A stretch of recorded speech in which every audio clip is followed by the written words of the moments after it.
Knee pain is an incredibly common issue that many people deal with on a day-to-day basis. Whether you are a high-level athlete trying to nurse a nagging injury or an older adult simply trying to improve their mobility, getting stronger and healthier knees will allow you to reduce pain and get back to the life that you want. Today we're going to be talking about why you might be having knee pain to begin with and showing you a few of my favorite Slantboard exercises that you can do today to get rid of your knee pain forever. Now, when it comes to why you are actually having knee pain, there could be a lot of different things going on. But unfortunately, when individuals deal with knee pain, they often look at just the knee as something they need to strengthen and get better. But this doesn't address the full issue, as many individuals have weakness in their hips as well as their ankles. So because of this, these Slantboard exercises will not only target your knees, but also your hips and ankles to keep your entire body holistically strong. Make sure to stay until the end for my favorite Slantboard exercise, as that one will by far give you the most bang for your buck. If you don't already have a Slantboard, I'm going to link my favorite one down below in the description so you can purchase one for yourself. Our first Slantboard exercise will be Slantboard step downs. This exercise is a good place to start as it is a very small range of motion exercise.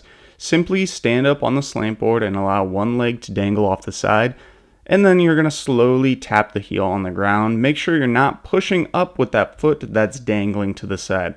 This is a really small range of motion once again, so it's a good place to start, build some overall knee strength and foundation, of course, before moving on to our next exercise. The next exercise is a weighted calf stretch.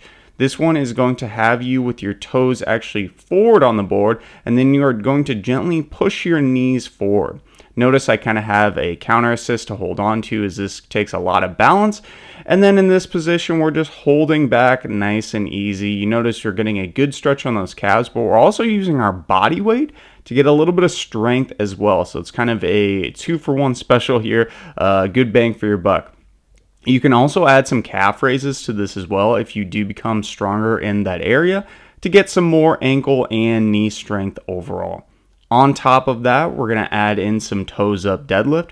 So you're going to keep your toes in the same position as last time. You'll just need to get a kettlebell or a heavy object that you can hold in front of you. And then while keeping your back nice and straight, gently reach down towards the ground, trying to bring that object in front of the overall Slantboard, and then squeezing your butt to bring your hips up into position. So when we're doing this one's going to be a hip strengthener, but we're also going to get some good ankle mobility as well. So if we keep everything nice and mobile, we talked about that earlier, we're trying to be holistically strong here. And this is one of the best exercises to do it. Notice how straight my back is as well when doing this exercise. Of course, we can't forget about doing some angled single leg squat holds. This one is a pretty challenging and demanding single leg exercise, so be careful if you have really weak knees. This might be something you want to try a little bit later, but essentially we're just getting our knees used to being in a position on the Slantboard or just a slant in general. And this is a very tough position, but if you are able to over time build up the strength to just hold your body at this angled position, you're going to strengthen your knees so incredibly well. Of course, you can then move on to an HEG split squat. This one is one of my favorite knee pain exercises that you can do with a Slantboard. You're simply going to have your legs in a very large split stance, and then you're going to push your knee forward pretty far. You notice it's way far over my toes in this position. I'm keeping my body nice and upright.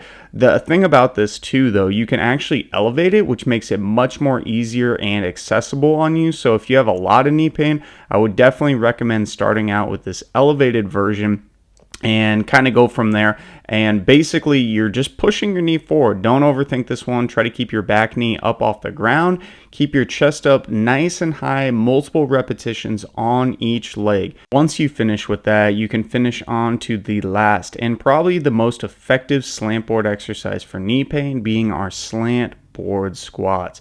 These Slantboard squats will elevate your heel very slightly, allowing you to push your knees forward, putting a lot of stress on those knees. And stress isn't a bad thing. Stress isn't a bad thing, especially when we do it in a slow and controlled manner. So we're trying to gently allow the connective tissue in our knees to strengthen over time. Go as low as you can. Do your best. Give it a shot. Like the video if this helped you out, and subscribe to the channel as we help individuals of all abilities in life improve their overall health and knowledge of the gym. And if you've got knee pain, I'm guessing you've got low back pain as well, which is why I'd recommend checking out this video. I'm going to link right here, giving you a few great lower back pain exercises.